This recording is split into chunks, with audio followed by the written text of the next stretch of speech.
주님은 우리의 의.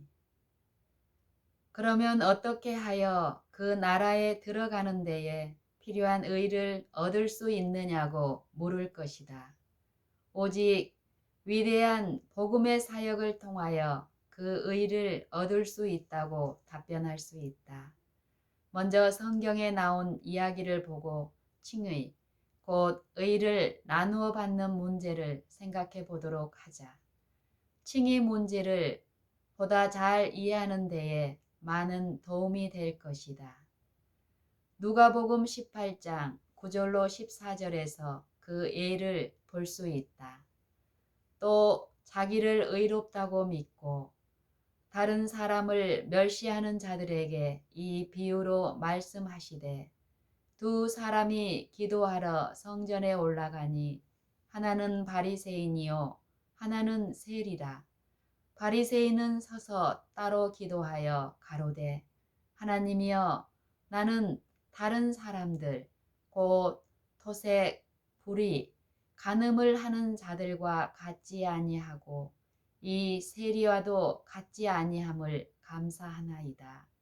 나는 일회에 2번씩 금식하고 또 소득의 11조를 드리나이다 하고 세리는 멀리 서서 감히 눈을 들어 하늘을 우러러 보지도 못하고 다만 가슴을 치며 가로되 하나님이여 불쌍히 여기옵소서.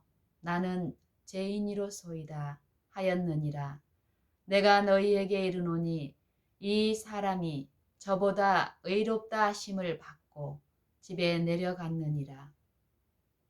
무릇 자기를 높이는 자는 낮아지고 자기를 낮추는 자는 높아지리라 하시니라.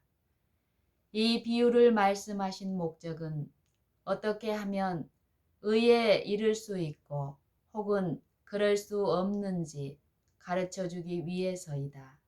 바리새인은 없어지지 않았다. 오늘날에도 자신들의 선행으로 의를 이루고자 하는 사람들이 많다. 자신들이 의롭다고 믿는 사람들이다. 항상 노골적으로 자신들의 선함을 자랑하지는 않지만 다른 방법으로 자신들의 의를 신뢰하고 있다는 것을 보여준다.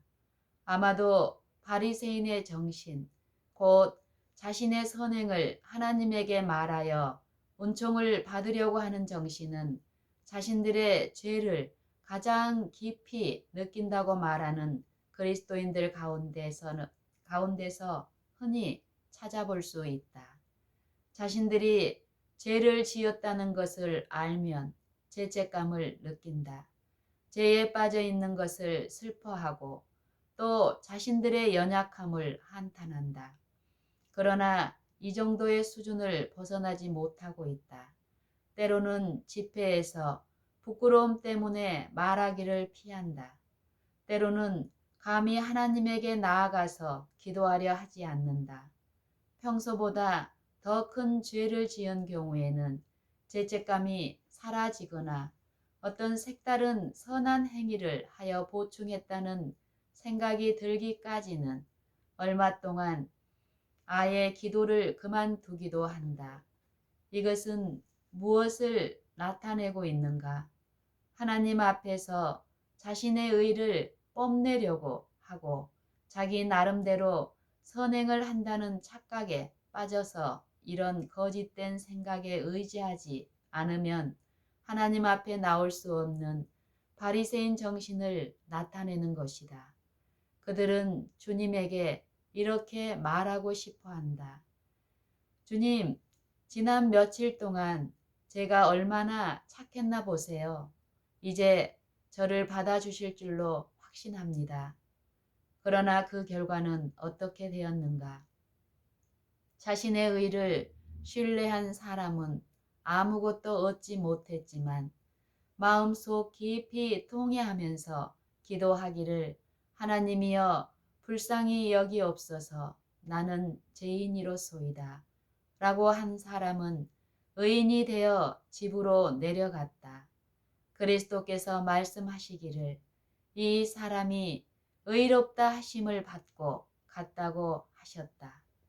다시 말하면 의롭게 되었다는 말이다. 여기서 알아야 할 것은 세리는 죄를 슬퍼하는 정도에서 그치지 않고 더 나아가서 하나님의 자비를 구하였다. 자비란 무엇인가? 받기에 과분한 은총이다. 마땅히 받은 것 이상으로 선대하려는 마음이다. 이제 성경에서 하나님에 대하여 어떻게 말하나 보도록 하자. 이는 하늘이 땅에서 높음같이 그를 경외하는 자에게 그 인자하심이 크심이로다. 시편 103편 11절. 이는 하늘이 땅에서 높음같이 그를 경외하는 자에게 그 인자하심이 크심이로다. 시편 103편 11절. 다시 말하면 겸손하게 하나님에게 나아갈 때에 하늘이 땅보다 높은 것 같이 우리를 그 정도로 선대하신다는 말이다. 그러면 어떤 점에서 우리를 그토록 선대하시는가? 바로 우리로부터 우리의 죄를 옮겨 가시겠다는 것이다. 다음에 성경 말씀을 보면 동이 서에게 먼 것 같이 우리 죄과를 우리에게서 옮기셨으며 라고 하셨다. 이와 같은 말씀을 사랑의 제자도 말했다.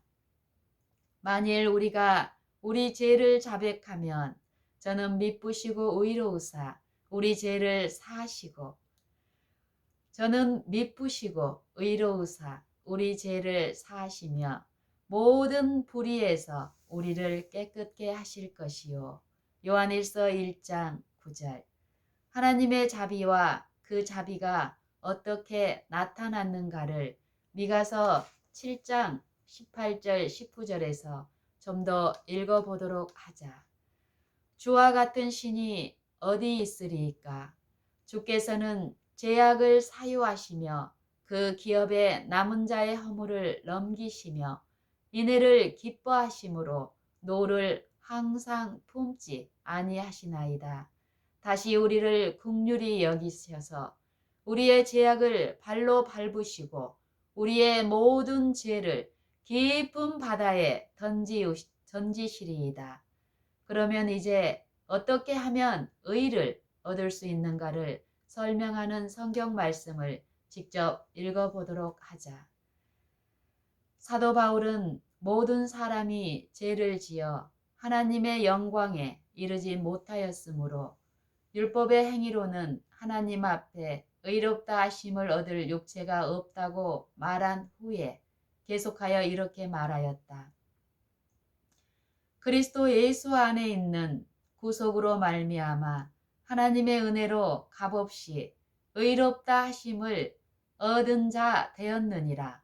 이 예수를 하나님이 그의 피로 인하여 믿음으로 말미암은 화목 제물로 세우셨으니 이는 하나님께서 길이 참으시는 중에 전에 지은 죄를 간과하심으로 자기의 의로우심을 나타내려 하심이니 곧 자기 이때에 자기의 의로우심을 나타내사 자기도 의로우시며 또한 예수 믿는 자를 의롭다 하려 하심이니라.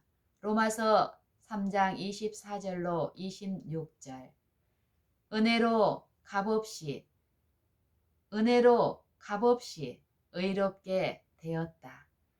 은혜로 값없이 의롭게 되었다. 의를 얻는 방법으로 이 외에 무슨 방법이 있겠는가? 죄인이 아무리 온갖 노력을 다한다 해도 의를 결코 만들어낼 수 없다. 분명히 죄인이 의를 얻을 수 있는 유일한 길은 선물이다. 은혜로 값없이 의롭게 되었다. 유일한 길은 선물이다. 분명히 죄인이 의를 얻을 수 있는 유일한 길은 하나님의 은혜로 값없이 의롭게 되었다. 곧 하나님의 선물이다. 의가 선물이라는 것은 바울이 로마서 5장 17절에서 분명히 말하고 있다. 한 사람의 범죄를 인하여 사망이 그 한 사람으로 말미암아 왕노릇하였은즉 더욱 은혜와 의의 선물을 넘치게 받는 자들이 한 분 예수 그리스도로 말미암아 생명 안에서 왕노릇하리로다. 한 사람의 범죄를 인하여 사망이 그 한 사람으로 말미암아 왕노릇하였은즉 더욱 은혜와 의의 선물을 넘치게 받는 자들이 한 분 예수 그리스도로 말미암아 생명 안에서 왕노릇하리로다. 의가 선물이기 때문에 의의 보상인 영생도 우리 주 예수 그리스도를 통하여 주시는 하나님의 선물이다. 하나님께서는 그리스도를 화목제물로 세우시고 그를 통하여 모든 죄가 용서받도록 하셨으며 하나님께서는 그리스도를 화목제물로 세우시고 그를 통하여 모든 죄가 용서받도록 하셨으며 이 용서는 단순히 하나님의 의가 되시는 그리스도의 의를 나타내어 죄 없이 함을 받는 데에 있다. 하나님은 긍휼에 풍성하시고 자비를 베푸시기를 기뻐하시기 때문에 하나님 자신의 의를 예수님을 믿는 죄인에게 입혀주시고 그 대신에 예수님을 죄인의 죄로 삼으신다. 이것은 확실히 죄인에게 유리한 거래이며 하나님에게도 아무런 손해가 없다. 왜냐하면 하나님에게는 거룩함이 무한정하며 죄인에게 아무리 나누어 주어도 끝이 날 줄 모르기 때문이다. 하나님께서는 그리스도를 화목제물로 세우시고 그를 통하여 모든 죄가 용서받도록 하셨으며 이 용서는 단순히 하나님의 의가 되시는 그리스도의 의를 나타내어 죄 없이 함을 받는 데에 있다. 하나님은 긍휼에 풍성하시고 자비를 베푸시기를 기뻐하시기 때문에 하나님 자신의 의를 예수님을 믿는 죄인에게 입혀주시고 그 대신에 예수님을 죄인의 죄로 삼으신다. 이것은 확실히 죄인에게 유리한 거래이며 하나님에게도 아무런 손해가 없다. 왜냐하면 하나님에게는 거룩함이 무한정하여 죄인에게 아무리 나누어 주어도 끝이 날 줄 모르기 때문이다. 조금 전에 본 성경 말씀은 율법의 행위로는 의롭다 하심을 받을 육체가 없다고 선언한 뒤에 계속하여 말한 것이지 21절과 22절의 말씀을 달리 표현한 것이 아니다. 사도는 덧붙여 말한다. 이제는 율법 외에 하나님의 한 의가 나타났으니 율법과 선지자들에게 증거를 받은 것이라. 곧 예수 그리스도를 믿음으로 말미암아 모든 믿는 자에게 미치는 하나님의 의니 차별이 없느니라. 하나님은 믿는 자에게 하나님의 의를 입혀 주신다. 하나님은 믿는 자에게 하나님의 의를 입혀 주신다. 그의 의로 덮어 주셨기 때문에 더 이상 죄가 나타나지 않는다. 그의 의로 덮어 주셨기 때문에 더 이상 죄가 나타나지 않는다. 그러므로 용서받은 죄인은 다음의 선지자와 같이 기쁨의 환호를 할 것이다. 내가 여호와를 인하여 크게 기뻐하며 내 영혼이 나의 하나님으로 인하여 즐거워하리니 이는 그가 구원의 옷으로 내게 입히시며 의의 겉옷으로 내게 더하심이 신랑이 사모를 쓰며 신부가 자기 보물로 단장함 같게 하셨습니다. 이사야 61장 10절. 그러나 율법 외에 하나님의 한 의가 나타나는 말씀에 대해서 어떻게 생각하는가? 율법 외에 하나님의 한 의가 나타났다는 말씀에 대해서 어떻게 생각하는가? 율법이 하나님의 의라는 말씀과 어떻게 일치하며 율법의 요구를 떠나서는 의가 없다는 말씀과는 어떻게 조화를 이루는가? 여기에는 모순이 없다. 이런 과정 때문에 율법이 무시당하지 않는다. 누가 율법을 주셨는가? 그리스도이시다.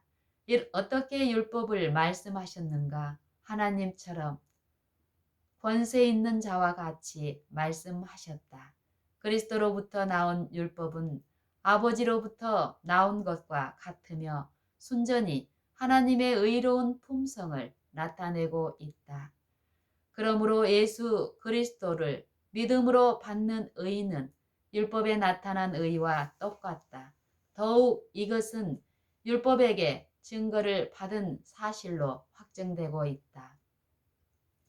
이런 장면을 한번 생각해 보도록 하자.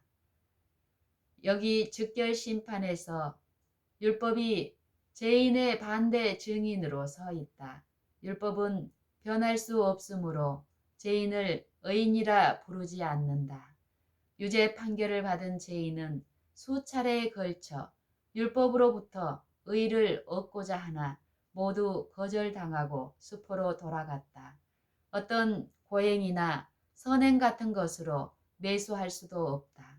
그러나 여기에 은혜와 진리가 충만한 그리스도가 서 계시면서 죄인을 부르고 계셨다. 드디어 죄인은 율법으로부터 의를 얻으려고 헛되이 발버둥 치다가 지쳐있던 중에 그리스도의 음성을 듣고 그 벌리고 있는 품으로 도피하였다. 그리스도 안에 숨었을 때에 그리스도의 의로 옷 입게 되었다. 이제 보라, 지금까지 헛되이 구하였던 의를 그리스도를 믿음으로 얻었다. 이제는 율법이 요구하는 의를 갖게 되었다. 의의 근원으로부터 얻었기 때문에 이것은 진짜 의이다. 율법도 그것으로부터 나왔다.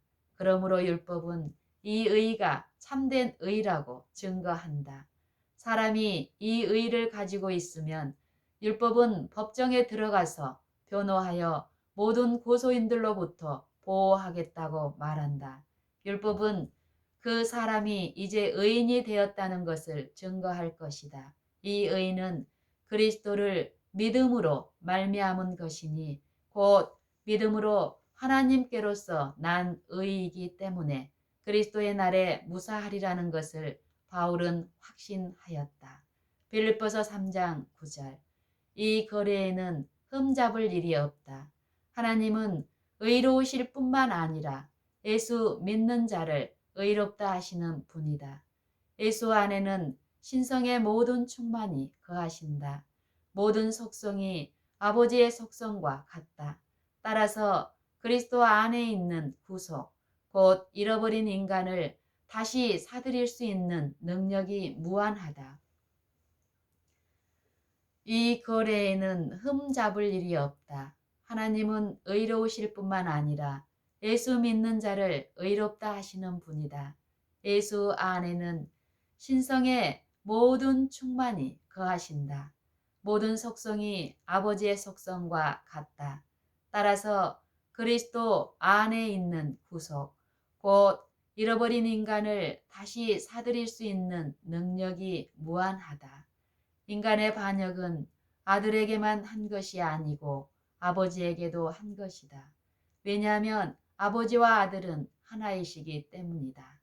그러므로 그리스도께서 우리 죄를 위하여 자기 몸을 들이셨을 때에 반역한 신하들 때문에 왕이 고난을 당하셨으며 범죄자의 죄를 지나치고 간과하시면서 상처를 받으셨다. 누구나 다른 사람이 자기에게 잘못을 범했다면 용서해 줄 권리와 특권이 있다는 것을 부인하지 않을 것이다. 그렇다면 하나님께서도 이와 똑같은 권리를 행사하시는데 왜 트집을 잡는가? 상처 입힌 죄를 용서해 주시고자 한다면 용서할 권리가 분명히 하나님에게 있다.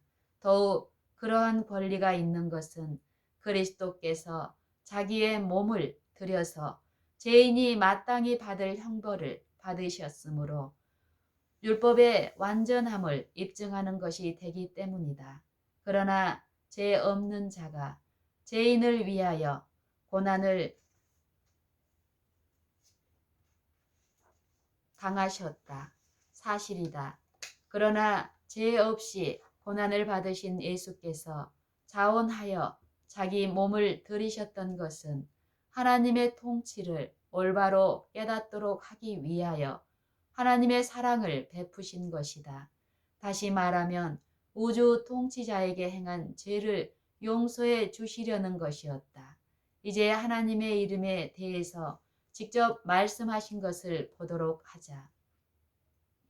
하나님께서 멸시받던 최악의 사태 가운데서도 이렇게 말씀하셨다. 여호와께서 구름 가운데 강림하사 그와 함께 거기 서서 여호와의 이름을 반포하실세 여호와께서 그의 앞으로 지나시며 반포하시되 여호와로라 여호와로라 자비롭고 은혜롭고 노하기를 더디하고 인자와 진실이 많은 하나님이로라. 인자를 천대까지 베풀며 악과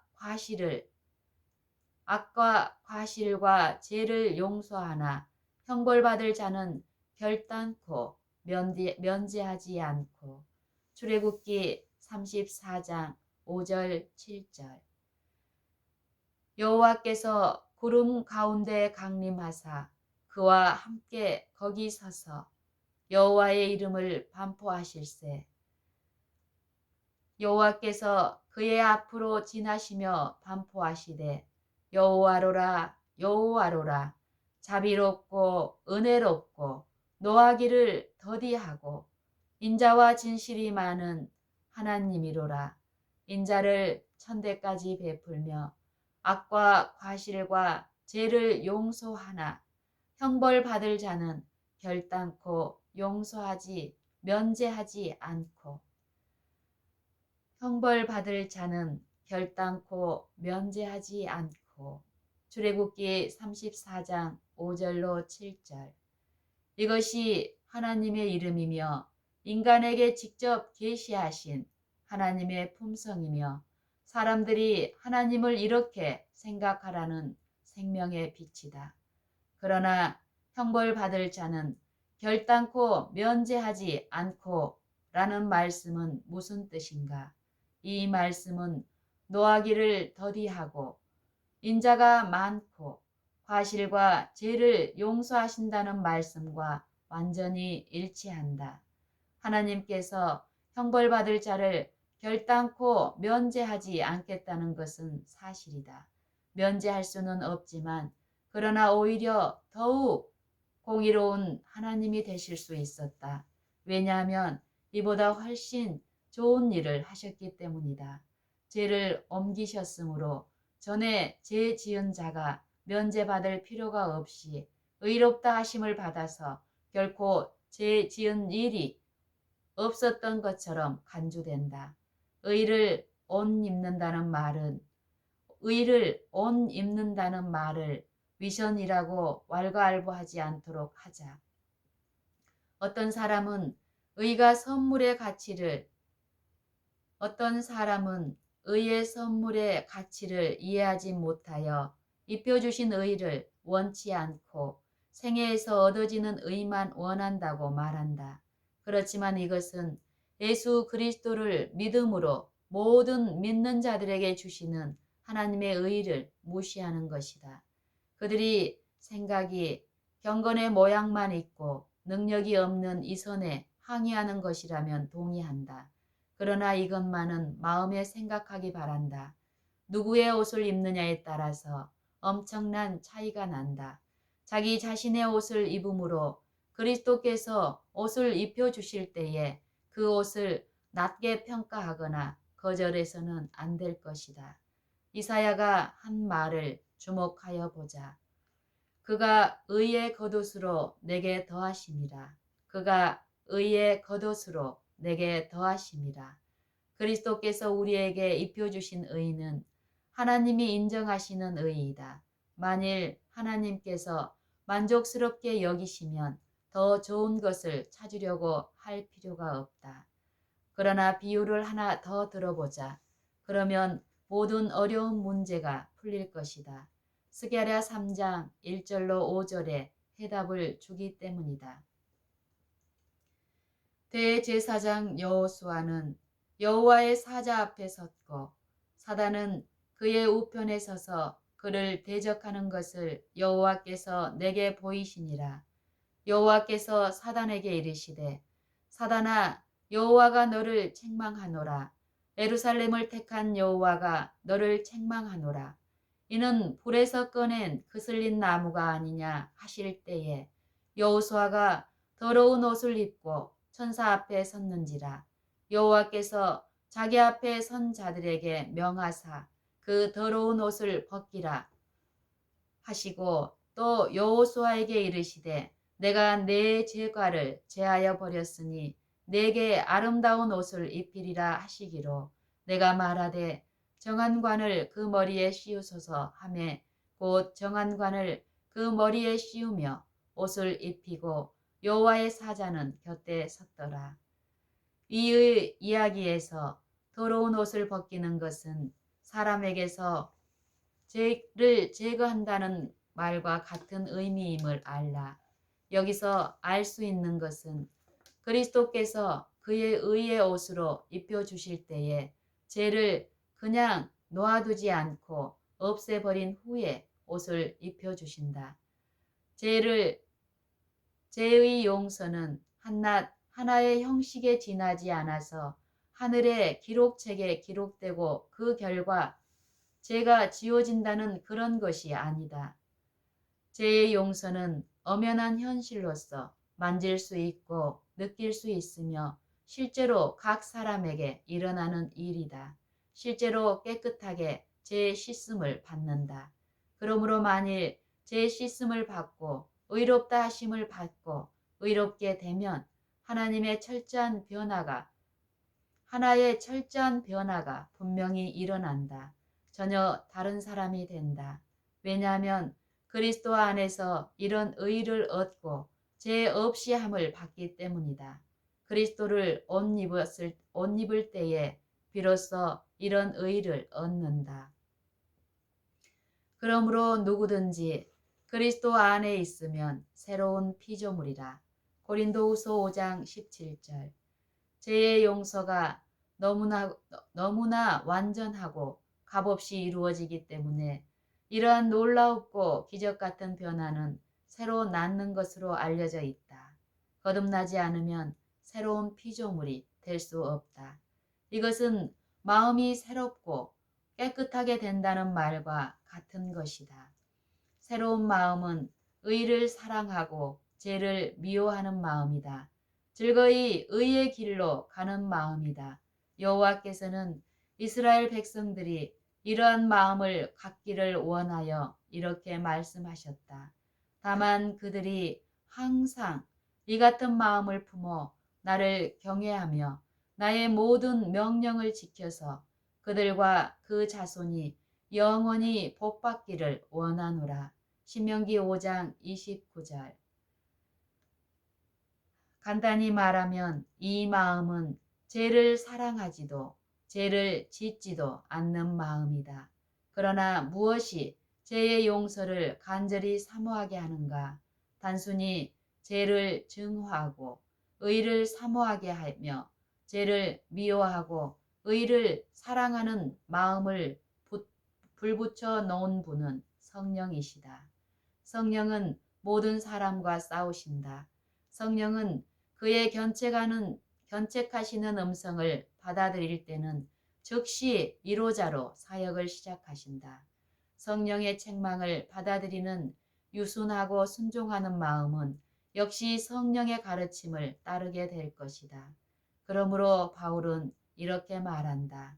무릇 하나님의 영으로 인도함을 받는 그들은 곧 하나님의 아들이라. 로마서 8장 14절. 또 무엇으로 의롭다 함을 받고 죄의 용서를 받게 되는가? 믿음이다. 또 무엇으로 의롭다 함을 받고 죄의 용서를 받게 되는가? 곧 믿음이다. 바울은 이렇게 말한다. 그러므로 우리가 믿음으로 의롭다 하심을 얻었은즉 우리 주 예수 그리스도로 말미암아 하나님으로 더불어 화평을 누리자. 로마서 5장 1절. 하나님의 의는 모든 믿는 자들에게 이른다. 로마서 3장 22절. 하나님의 의는 모든 믿는 자에게 이른다. 그러므로 이 같은 믿음을 행사할 때에 하나님의 자녀가 된다. 다른 곳에서 사도 바울은 이렇게 말한다. 너희가 다 믿음으로 말미암아 그리스도 예수 안에서 하나님의 아들이 되었으니 너희가 다 믿음으로 말미암아 그리스도 예수 안에서 하나님의 아들이 되었으니 갈라디아서 3장 26절. 죄를 용서받은 모든 사람들은 즉시 하나님의 자녀가 된다는 사실을 디도에게 보내는 바울의 서신에서 말하고 있다. 먼저 전에 처해 있었던 악한 상태를 본 다음에 이렇게 말했다. 우리의 행한 바 의로운 행위로 말미암아 하지 아니하고 오직 그의 긍휼하심을 조차 중생의 씻음과 성령의 새롭게 하심으로 하셨나니 성령을 우리 구주 예수 그리스도로 말미암아 우리에게 풍성히 부어주사 우리로 저의 은혜를 힘입어 의롭다 하심을 얻어 영생의 소망을 따라 후사가 되게 하려 하심이라. 디도서 3장 5절로 7절. 여기서 주목해야 할 것은 우리가 그리스도의 은혜로 의롭다 하심을 얻어 후사들이 되었다는 것이다. 여기서 주목해야 할 것은 우리가 그리스도의 은혜로 의롭다 하심을 얻어 후사들이 되었다는 것이다. 이미 로마서 3장 24절, 25절에서 본 바와 같이 우리가 그리스도를 믿음으로 말미암아 그의 은혜로 값없이 이렇게 의롭다 하심을 얻었다. 그러나 갈라디아서 3장 26절에서는 우리가 그리스도 예수를 믿음으로 하나님의 자녀가 된다고 말한다. 그러므로 누구든지 하나님의 은혜로 의롭다 하심을 얻고 제사함을 받은 사람은 하나님의 자녀이며 후사라는 것을 알 수 있다. 또 여기서 알 수 있는 것은 하나님께서 그의 자녀로 받아주시려면 먼저 어떤 기간의 수련 과정을 거치면서 일정한 수준의 거룩함에 이르러야 한다는 사상은 전혀 근거가 없다는 것이다. 우리를 죄인 그대로 받아주신다. 우리가 선하기 때문에 사랑하시는 것이 아니고 우리가 필요하기 때문이다. 우리를 받아주시는 것은 우리에게서 무슨 훌륭한 것이 보이기 때문이 아니고 하나님 자신을 위해서이며 또 하나님의 능력으로 우리를 어떤 사람으로 만들 수 있다는 것을 알고 계시기 때문이다. 하나님이 한없이 높고 거룩하시지만 하찮은 우리에게 오셔서 죄 많고 타락한 몸을 쓰시면서 우리를 양자로 삼아서 하나님의 가족이 되게 하신 사실을 깨달을 때에 비로소 사도 요한이 기뻐 외친 다음의 말씀의 의미를 알 수 있을 것이다. 보라, 아버지께서 어떠한 사랑을 우리에게 주사 하나님의 자녀라 일컬음을 얻게 하셨는고 우리가 그러하도다. 요한일서 3장 1절. 이러한 영광을 받은 모든 사람들은 하나님의 깨끗하심과 같이 자기를 깨끗하게 할 것이다. 하나님께서 우리를 자녀로 삼으신 것은 우리가 선하기 때문이 아니라 우리를 선하게 만들기 위해서이다. 바울은 이렇게 말한다. 긍휼에 풍성하신 하나님이 우리를 사랑하신 그 큰 사랑을 인하여 허물로 죽은 우리를 그리스도와 함께 살리셨고 너희가 은혜로 구원을 얻은 것이라. 또 함께 일으키사 그리스도 예수 안에서 함께 하늘에 앉히시니 이는 그리스도 예수 안에서 우리에게 자비하심으로써 그 은혜의 지극히 풍성함을 오는 여러 세대에 나타내려 하심이니라. 에베소서 2장 4절로 7절. 또 이어서 이렇게 덧붙여 말하였다. 너희가 그 은혜를 인하여 믿음으로 말미암아 구원을 얻었나니 이것이 너희에게서 난 것이 아니요 하나님의 선물이라. 행위에서 난 것이 아니니 이는 누구든지 자랑치 못하게 함이니라. 우리는 그의 만드신 바라 그리스도 예수 안에서 선한 일을 위하여 지으심을 받은 자니 이 일은 하나님이 전에 예비하사 우리로 그 가운데서 행하게 하려 하심이니라. 에베소서 2장 8절로 10절. 이 말씀 가운데서 보여주는 것은 우리가 아직 죄 가운데서 죽어 있을 때에 하나님께서 사랑하셨으며 또 우리에게 성령을 주셔서 그리스도 안에서 살리셨으며 하나님의 자녀로 삼아 하늘 가족의 하나가 되게 하셨으며 또 우리를 자녀로 받아들여 새로운 피조물이 되게 하신 것은 하나님께서 원래부터 계획하셨던 선한 일을 하도록 하기 위해서이다.